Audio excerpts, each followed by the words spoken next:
السلام علیکم۔ آج کا درس سورہ نساء آیت نمبر 7 سے شروع ہے، 4 کی 7۔ پہلے آپ کے سامنے مروجہ روایتی ترجمہ ہی پیش کر دوں گا اور پھر اس کی حقیقی فہم تک پہنچنے میں جو وضاحتیں ہوں گی اسی میں آپ کو آپ کے سوالات کے جوابات بھی ملتے رہیں گے۔ گزارش یہ ہے کہ درمیان میں کوئی سوال نہ کرے، اپنا سوال آخر میں کیجیے گا، درس ختم ہونے کے بعد پھر سوال جواب ہے۔ مردوں کے لیے حصہ ہے اس میں سے جو ماں باپ نے اور قرابت داروں نے چھوڑا، اور عورتوں کے لیے حصہ ہے اس میں سے جو چھوڑا ماں باپ نے اور قرابت داروں نے، خواہ تھوڑا ہو یا زیادہ حصہ مقرر کیا ہوا ہے۔ یہ روایتی ترجمہ، تب اس میں انہوں نے مرد کے لیے بھی حصہ بتایا اور عورتوں کے لیے بھی حصہ بتایا، اور پھر یہ بھی کہہ رہے جو ماں باپ چھوڑے اور رشتہ دار بھی چھوڑے۔ اب یہ بتائیں کہ ماں باپ سے تو چلے وراثت میں مل جاتا ہے، لیکن رشتہ داروں کی وراثت کبھی کسی کو ملا ہے؟ نہ ہمارے کوئی قانون ہے، تو یہ شاید کی کھلی خلاف ورزی ہے۔ اب دیکھیے کہ اللہ کیا کہہ رہا ہے وہ سمجھ لیں۔ للرجال نصیب، مضبوطوں کے لیے حصہ ہے۔ نصیب کا مادہ نسب ہے۔ نسب اصل میں کہتے ہیں ایک نمایاں پوزیشن کو، جیسے منصب اسی سے نکلا ہے۔ مثلا آپ صدارت کے منصب پر ہیں، وزیر اعظم کے منصب پر ہیں، کسی عہدیدار کے منصب پر ہیں، تو مضبوطوں کے لیے ایک حصہ ہے مما، اس سے جو ترک الوالدان والاقربون، چھوڑا ہے سرپرستوں نے اور خوب قریب والوں نے۔ اقربون کا مطلب جو زیادہ قریبی ہو۔ وللنساء نصیب مما ترک الوالدان والاقربون، اور کمزوروں کے لیے حصہ ہے اس سے جو چھوڑا ہے سرپرستوں نے اور قرابت داروں نے۔ مما، اس سے جو قل منہ او کثر، تھوڑا ہو اس سے یا زیادہ۔ نصیب مفروضہ، حصہ جو وہ لازم کیا ہوا ہے۔ تو یہ کوئی جائیداد کے حصے کی بات نہیں ہو رہی ہے۔ شروع سے اللہ آپ کو جو احکامات دیتا ہے وہ سب سے پہلے باکردار بنانے کے لیے، خود اپنی اصلاح کرنے کے لیے، اور کس لیے کہ آپ سب سے پہلے اچھے باکردار افراد بن جائیں۔ جب ایسے لوگ ملیں گے تو اچھا معاشرہ وجود میں آئے گا، وہ معاشرہ اچھا بنے گا تو معیشت اچھی ہوگی، پھر ریاست کی بنیاد ڈالنی پڑے گی، اور وہ نظام لانا ہوگا جو اللہ جس کو سلامتی والا نظام کہتا ہے، کہ دنیا بھر کے لیے ہر ایک کے لیے سلامتی والا ہو۔ تو بات اس نظام اور سسٹم کی چل رہی ہے، اللہ کے احکامات کی فرما برداری کی چل رہی ہے۔ تو اس لیے یہاں پر جو ہے جو مضبوط لوگ ہیں وہ اللہ کے احکامات کو اچھی طرح سے سمجھتے ہیں، وہ اس میں غیر اللہ کے کلام کا شرک نہیں کرتے، ملاوٹ نہیں کرتے۔ جو کمزور لوگ ہیں وہ ملاوٹ کر لیتے ہیں، چاہے وہ حدیث کے نام پر کریں، سنت کے نام پر کریں یا روایتوں کے نام پر کریں۔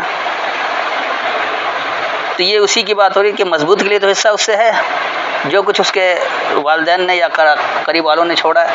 اب یہ والدین جو وہ ضروری نہیں کہ صرف ماں باپ ہوں، والدین سرپرست کو کہا جاتا ہے جو بھی پرورش کر رہا ہوتا ہے، جو بڑا کر رہا ہوتا ہے۔ اور اقربون میں وہ قریبی آ گئے، چاہے وہ دوست احباب ہوں، بھائی بہن ہو، کوئی اور بھی ہو، جو بھی قریب اس کے رہتے ہیں، جو اس میں حصہ دار ہوتے ہیں۔ قرابت دار رشتہ دار کو نہیں کہا جاتا۔ بعض اوقات استاد زیادہ قریب ہوتا ہے، کہیں کوئی ہوتا ہے، کہیں دوست ہوتا ہے، کہیں کوئی، یعنی ایک مختلف جگہ اپنے اپنے جہاں جس طرح کا ماحول ہوتا ہے اس حساب سے قریب لوگ بہت کچھ ہوتے ہیں، کہیں ہمسایہ بھی ہوتا ہے، کہیں کچھ ہوتا ہے۔ تو بہرحال تو اسی طرح کمزوروں کے لیے بھی حصہ ہے جو چھوڑ جاتے ہیں ان کے سرپرست یا قریب والے۔ اب چاہے وہ تھوڑا ہو یا زیادہ، یقینی سی بات ہے کہ کمزور افراد مکمل بات نہیں سمجھتے ہیں، ادھوری بات لے کر چل پڑتے ہیں تو تھوڑا ہی ملتا ہے ان کو، اور جو مضبوط ہوتے ہیں وہ اچھی طرح سے بات سمجھتے ہیں تو ان کو کثرت سے بات سمجھ میں آتی ہے۔ تو یہ جو بھی حصہ ہے جو پہنچنا ہے یہ لازم کیا ہوا۔ لازم کس کے لیے ہوگا؟ جتنا زیادہ جو سمجھے گا اتنا زیادہ وہ اس سے سمجھ لے گا، حاصل کر لے گا۔ تو یہ کوئی جائیداد کا حصہ مقرر کردہ نہیں ہے۔ اب آگے آئیے، اور جب حاضر ہوں تقسیم کے وقت رشتہ دار اور یتیم اور مسکین تو اس میں سے انہیں بھی کچھ دے دو اور کہو ان سے اچھی بات۔ اب یہاں پر ایک تو پہلے ہی جو ہمارے ہاں جائیداد کی تقسیم کا معاملہ ہے وہ تو صرف اور صرف عموماً اولاد کو ہی ملتا ہے، بھائی بہن اور ماں باپ کو بھی نہیں ملتا ہے، بہت کم ہی کہیں کہیں ملتا ہے، کہیں نہیں ملتا ہے۔ یہاں تو یہ بھی کہہ رہے کہ تقسیم کے وقت اگر کوئی یتیم رشتہ دار اور مسکین ہو تو اس کو بھی دیا جائے، تو اس کو تو کوئی پوچھتا ہی نہیں ہے۔ اب یہاں دیکھیے بات کیا ہو رہی ہے۔ وَإِذَا حَضَرَ الْقِسْمَةَ، اور جب موجود ہو تقسیم کرنے والے، قسم سے اس کا مادہ ہے، قسم کہتے ہیں تقسیم کرنے کو۔ اولو القربى والیتامى والمساکین، قریبی قوت والے اور تنہا اور ٹھہراؤ والے۔ فارزقوہم منہ، پس سامان نشرما دو انہیں اس سے۔ وقولوا لہم، اور کہو ان کے لیے قولا معروفا، بات پہچان کروائی ہوئی۔ معروف یعنی اللہ کی کتاب ہی ہے، اسی سے یعنی جو پہچان کتاب میں دی گئی اس سے ہی لینا ہے. تو یہ معروف ہے، جو قول معروف ہے وہ کتاب کے اندر ہی موجود ہوتا ہے، اس سے باہر نہیں ہوتا. تو اس آیت میں بھی اللہ یہی بتا رہا ہے کہ تقسیم کرتے وقت جو لوگ موجود ہوں، تو یہ تقسیم کیا ہے؟ جو نظام کی تقسیم ہو رہی ہے کہ کیسے چلایا جائے گا، اللہ کے نظام کو کس طرح قائم کیا جائے گا، وہ معاشرہ کیسے بنے گا، وہ تقسیم کی بات ہو رہی ہے، جائیداد کی تقسیم کی بات نہیں ہو رہی. تو اس میں جو لوگ قریبی ہیں، جو سب سے زیادہ سمجھ کر ماننا چاہتے ہیں، یہ قریبی ہیں. کچھ ایسے لوگ جو تنہا ہو گئے اور کچھ ایسے جو ٹھہراؤ میں آ گئے. اچھا خاصا کاروبار ہے، سب کچھ ہے، لیکن صرف اللہ کے ماننے کی وجہ سے بائیکاٹ ہو جاتا ہے، ان کا کچھ کیا جاتا ہے، وہ بھی تنہا ہو جائے، وہ بھی ٹھہراؤ میں بھی آ جاتے ہیں، سب ہوتے ہوئے بھی. تو اللہ کہہ رہے ہیں انہیں اس سے سامان نشوونما دو، اور بات جو کرنا ان کے لیے تو وہ پہچان کروائی بات ہو، انہیں قرآن سے باہر والی بات نہ ہو. اور چاہیے کہ وہ لوگ ڈریں کہ اگر وہ چھوڑ جائیں اپنے پیچھے ناتواں اولاد ہو تو انہیں ان کی فکر ہو. بس چاہیے کہ وہ اللہ سے ڈریں اور چاہیے کہ بات کہیں سیدھی. اب دیکھیے یہاں کیا بات ہو رہی ہے، وَلْيَخْشَ الَّذِينَ، اور یکش اس سے خشیت نکلا، جس کا مطلب ہوتا ہے کہ مکمل فرما برداری کے ساتھ، عاجزی انکساری کے ساتھ فرما برداری ہوتی ہے. اس کو لرزنا کہا جا سکتا ہے، ڈرنے کی بات نہیں ہے کہ ڈر کر کوئی بیٹھ جائے، ایسا نہیں ہوتا ہے.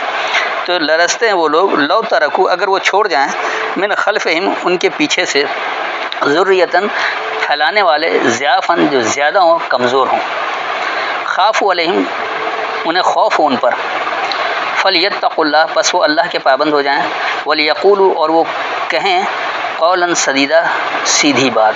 تو یہاں بھی بات وہی آ رہی ہے کہ آپ معاشرے میں اللہ کے احکامات کی مکمل فرما برداری کیوں نہیں کرتے کہ آپ کو خوف ہوتا ہے کہ لوگ کیا کہیں گے، یہ کدھر نکل گیا، منکر حدیث ہو گیا، یہ دنیا میں الگ آگے سمجھنے والے ہیں. تو فتووں سے ڈرتے ہیں، لوگوں سے ڈرتے ہیں، جبکہ اللہ ایک جگہ کہتا ہے کہ تمہیں اللہ سے ڈرنا چاہیے، لوگوں سے کیوں ڈرتے. تو ہمارے یہاں مسئلہ یہ ہے کہ وہ اللہ سے تو کوئی نہیں ڈرتا ہے، جس کو حساب کتاب دینا ہے، جس کو جواب دہ ہونا ہے، لیکن لوگوں کا ڈر بہت ہوتا ہے کہ لوگ کیا کہیں گے، معاشرے میں ہم کیسے گزارا کریں گے، ہم پر فتویٰ لگیں گے، سب کچھ ہوگا، ہم کیسے جئیں گے، تنہا کیسے رہ سکتے ہیں. اسی بات کا خوف ہوتا ہے، جبکہ یہ خوف ہونا ہی نہیں چاہیے. تو اس لیے اللہ کہہ رہا ہے کہ لرزنے والے ہوں وہ لوگ جو چھوڑ جائیں اپنے پیچھے، ان کے پھیلانے والے زیادہ ہوں لیکن کمزور ہو. ضعف اصل میں زیادہ عمر والے کو ضعیف کہا جاتا ہے، اور جب زیادہ عمر ہو جاتی تو اس میں کمزوری بھی آ جاتی ہے، لرزہ بھی آ جاتا ہے، چلا پھرا بھی نہیں جاتا ہے، اس لیے وہ لاٹھی کے سہارے بھی چلتے ہیں. تو اس کے دونوں معنی لیے جا سکتے ہیں کہ آپ زیادہ بھی ہو گئے اور کمزور بھی ہو گئے. اب یہاں کیونکہ بات نظام کی چل رہی تو اس حوالے سے یہ جو پھیلانے والے وہ کمزور پڑ گئے ہیں، تعداد میں تو زیادہ ہیں لیکن کمزور پڑ. جیسے آج کے مسلمان دنیا بھر میں تعداد میں تو بہت ہیں، لیکن کسی ایک جگہ اللہ کا قانون نافذ نہیں ہے، ہر جگہ یہ کمزور ہے. تو انہیں خوف ہے ان پر کہ کیا بنے گا، کیسے معاشرہ ٹھیک ہوگا، کس طرح اللہ کے نظام کو نافذ کیا جائے. کوئی ایک ایسی جگہ نہیں ہے جو مثالی طور پر پیش کی جائے کہ یہاں قرآن کا نظام ہے. تو اللہ کہہ رہا ہے کہ کرنا کیا ہے کہ اللہ کی پابندی اختیار کرنا ہے، بس اللہ ہی سے بچنے والا بننا ہے. اور جو بھی ان سے بات کہو تو بات جو وہ سیدھی سچی ہو، اس میں کوئی ٹیڑھپن نہ ہو. بے شک جو لوگ ظلم سے یتیموں کا مال کھاتے ہیں اور کچھ نہیں، بس وہ اپنے پیٹوں میں آگ بھر رہے ہیں اور ان قریب دوزخ میں داخل ہوں گے. ان الذین یاکلون، بے شک وہ لوگ وہ جو حاصل کر کے برتتے ہیں، اموال الیتامى، تنہاؤں کے مال، ظلماً، کہ ظلم سے، انما یاکلون فی بطونہم نارا، بے شک جو وہ حاصل کر کے برت رہے اپنے باطن میں ایک جلنا، وسیصلون سعیرا، اور جلد وہ مل جائیں گے بھڑکتی ہوئی آگ میں. تو یقینی سی بات ہے کوئی بھڑکتی ہوئی آگ کی جلائی نہیں گئی ہے کہ جنگل میں آگ لگی اس میں پھینک دیا گیا، ایسا کچھ نہیں ہے. یہاں بات وہی سسٹم نظام کی چل رہی ہے. تو یہاں اللہ بتا رہا ہے کہ بے شک جو لوگ تنہاؤں کا مال ظلم سے حاصل کر کے برت لیتے ہیں، یا کلون یعنی کھا لیتے. تو مال کیسے کھایا جاتا ہے سب کو پتہ ہے کہ کوئی دانت سے چبا کر مال نہیں کھاتا، اس کو حاصل کر کے اپنے تئیں استعمال کر لیتا ہے. تو جو لوگ تنہاؤں کا مال ظلم سے حاصل کر کے برت لیتے ہیں، تو بے شک یہ برت رہے ہیں تو اصل میں ان کے باطن میں جلنا ہے، ان کے اپنے جو اصول ہے یہ اس میں جلنے میں ہی موجود ہے. اور یہ لوگ جلد بھڑکتی ہوئی آگ میں مل جائیں گے. تو بھڑکتی ہوئی آگ کیا، جیسے آج پاکستانی معاشرہ بدامنی کی آگ میں جل رہا ہے. تو سیدھی سی بات ہے کہ معاشرہ خوف اور حزن کا شکار ہے اور ہر آدمی اس آگ میں جل رہا ہے. اب آ گیا یہ اللہ تمہیں وصیت کرتا ہے تمہاری اولاد کے بارے میں، مرد کا حصہ 2 عورتوں کے برابر ہے. پھر اگر عورتیں ہوں 2 سے زیادہ تو ان کے لیے اس میں سے 2 تہائی ہے جو وارث نے چھوڑا، اور اگر ایک ہی ہو تو اس کے لیے نصف ہے، اور اس کے ماں باپ کے لیے دونوں میں سے ہر ایک کا 6واں حصہ ہے. اور اس میں سے جو چھوڑا، وصیت نے چھوڑا، میت نے چھوڑا، اگر ان کی اولاد ہو، پھر اگر اس کی اولاد نہ ہو اور ماں باپ بھی اس کے وارث ہوں تو اس کی ماں کا تہائی حصہ ہے. پھر اگر اس میت کے کئی بہن بھائی ہوں تو اس کی ماں کا چھٹا حصہ ہے اس وصیت کے بعد جو وہ کر گیا ہو بعد ادائے قرض. تمہارے باپ اور تمہارے بیٹے تو تم کو نہیں معلوم ان میں کون تمہارے لیے نفع پہنچانے میں نزدیک تر ہے. یہ اللہ کا مقرر کیا ہوا حصہ ہے، بے شک اللہ جاننے والا حکمت والا ہے.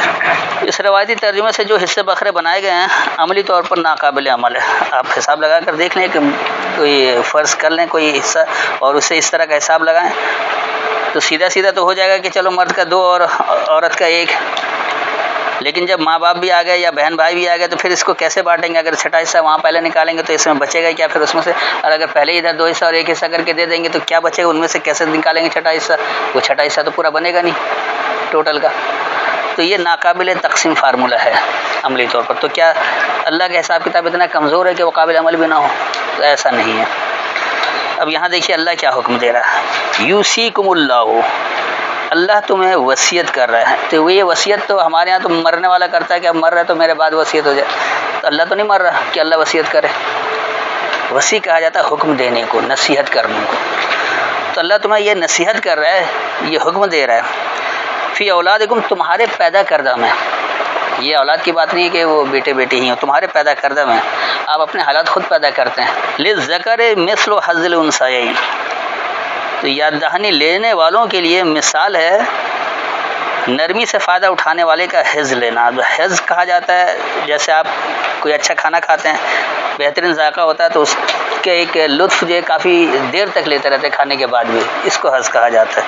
فَإِن كُنَّ نِسَاءً، پس اگر وہ ہو کمزور، فوق اثنتین، برتر ہیں تعریف دینے والوں میں. اثنتین جو اس میں ثنا ہے مادہ اس کا، تو یہ خوب تعریف دینے والے ہیں. فَلَهُنَّ ثُلُثُ مَا تَرَكَ، بس ان کے لیے لڑکھڑاتا جو انہوں نے چھوڑا. جو کمزور لوگ تھے انہوں نے تو تعریفی طور پر جو ان کی سمجھ میں آئے اس سے انہوں نے برتری حاصل کر لی. لیکن جب وہ نظام چلانے والے ختم ہو گئے، اس کے سمجھنے والے ختم ہو گئے، تو پھر کیا ہوا کہ وہ لڑکھڑاتے اس میں دورانیے میں آ گئے. اور جو کچھ چھوڑا تھا وہ اتنا لڑکھڑاتا ہوا نظام تھا کہ پھر یا تو مزید تباہی کی طرف چلے جائیں گے یا ویسے کے ویسے ہی رہیں گے. لیکن بہتری کی امید نہیں ہے. بہتری جب ہی ہوتی ہے جب آدمی خود سے کوشش کر کے اس کو تبدیل کرتا ہے، اس میں احکامات کی بجاوری مکمل لے کر آ جائے، پھر جا کر ہو سکتا ہے. اس کے بعد اللہ کرے کہ وَإِن كَانَتْ وَاحِدَةً، اور اگر وہ یکساں ہے، ایک ہی جیسا ہے، یعنی کہ ایک ہے، فَلَهَا النِّصْفُ، بس اس کے لیے برابری ہے. نصف کہا جاتا ہے 2 برابر حصے کو، اس لیے آدھے کو بھی نصف کہا جاتا ہے کہ دونوں برابر حصے ہوتے ہیں. لیکن یہ آدھے کے معنی میں نہیں آیا. اگر وہ یکساں ہو، ایک ہی ہوا. ابھی اگر یہ اولاد کی بات ہوتی اور اگر مرد واحد ہوتا تو پھر واحدن ہونا چاہیے تھا، واحدتن نہیں ہوتا. واحدن تو مؤنث کا صیغہ ہے. اور اگر صرف عورت ہے تو پھر یہ کہنا ہی نہیں چاہیے، پھر تو ساری جائیداد اس کی ہونی چاہیے. لیکن ان کہ نہیں، اس کو آدھا ہی دینا، تو آدھا کون کھائے گا اس کا بھی نہیں پتہ. تو یہ اگر یکسانیت والی بات ہے، وہی چلا آ رہا ہے جیسا پہلے رکھا تھا اسی طرح سے چلا آ رہا، تو پھر اس کے لیے وہی برابری ہے، کیونکہ وہ بہتری کی توقع نہیں ہے. ولی اب وہی ہے، اور ان کے بڑوں کے لیے، ان کے سرپرستوں کے لیے، لکل واحد منہم السدس، ہر ایک کے لیے یکساں ہے ان دونوں میں سے جو ان کی سدس کہا جاتا ہے مکر و فریب کو. تو یہ جو سرپرست لوگ بنے ہوئے بیٹھے ہیں تو وہ کوئی بھی ہو، مثال کے طور پر صدر ہے، وزیر اعظم ہے، یا آرمی چیف ہے، یا کوئی بھی مختلف عہدیدار ہوتے ہیں. تو کسی ایک جگہ چلانے کے لیے اکیلے ہی ایک آدمی نہیں ہوتا ہے، کم از کم دونوں ہوتے ہیں، مرد اور عورت دونوں شامل ہوتے ہیں. اس لحاظ سے یہاں یہ تسنیہ کا صیغہ استعمال ہوا منہما. تو وہ سرپرست ہر ایک جو یکساں ہے ان دونوں میں سے، اس کی مکر و فریب ہے مما ترکا، اس سے جو چھوڑا، ان کان لہو ولد، اگر وہ ہے اس کے لیے پیدا کرنا. وہ خود کوئی حالت پیدا کر سکتا ہے، بنا سکتا ہے، تو پھر وہ کیا کرتا ہے کہ وہ اپنی عیاری مکاری کرتا ہے، مکر و فریب چال چلتا ہے، اور اپنے حساب سے قوانین کو اپنے مفاد کے لیے سدھار لیتا ہے. بجائے اس کے کہ عام عوام کا فائدہ اور اللہ کے احکامات کی فرما برداری اختیار کی جائے، وہ اپنے مفاد میں اسے تبدیل کر لیتے ہیں. فَإِن لَّمْ يَكُن لَّهُ وَلَدٌ، بس اگر نہیں یہ ہو اس کے لیے پیدا کرنا ہے، وَوَارِثَهُ أَبْوَاهُ، اور اس کے وارث اس کے بڑے ہی ہوں، یعنی اس جیسے ہی ہوں جیسے پہلے والے چلے آ رہے تھے. فَلِأُمِّهِ الثُّلُث، بس ان کا ماخذ جو ہے وہ لڑکھڑاتا ہوا ہے، ڈگمگاتا ہوا. ثلث کہتے ہیں لڑکھڑانے کو. فَإِن كَانَ لَهُ إِخْوَةٌ، بس اگر ہے اس کے لیے بھائی چارگی ہے، انسانیت ہے، ایک دوسرے کو بھائی سمجھتے ہیں، تو فلِأُمِّهِ السُّدُسُ مِن بَعْدِ وَصِيَّةٍ، تو بس اس کا ماخذ جو ہے وہ مکر و فریب ہے اس وصیت کے بعد، اس حکم نامے کے بعد، یوسی بہا اودین، جو حکم کیا یا اس کا یا جو نظام دیا ہے انہوں نے۔ آباؤکم و ابناؤکم، تمہارے پہلے والے یعنی بڑے، اور تمہاری بنیاد والے جو تمہارے ساتھ چل رہے ہیں یا تمہارے بعد آنے والے ہیں۔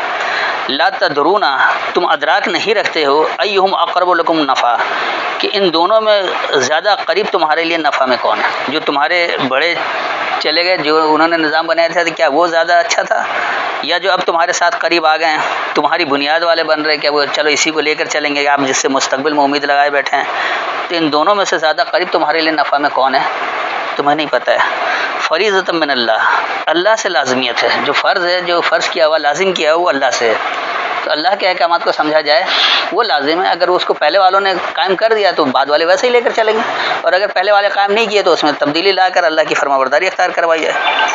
اور ایسا کس لیے کہ ان اللہ کا عالم حکیمہ، بے شک اللہ علم سے حکم دینے والا ہے، تو اللہ کا ہر حکم جو وہ علم پر مبنی ہے، بغیر علم کے نہیں ہوتا ہے۔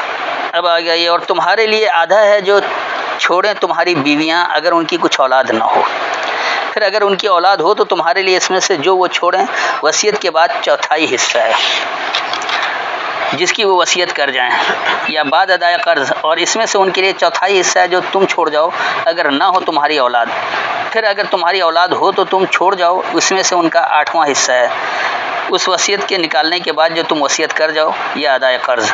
اور اگر ایسے مرد کی میراث ہے یا ایسی عورت کی جو کلالہ ہے، یعنی اس کا باپ بیٹا نہیں، اور اس کے بہن بھائی ہوں، تو ان دونوں میں سے ہر ایک کا 6واں حصہ ہے۔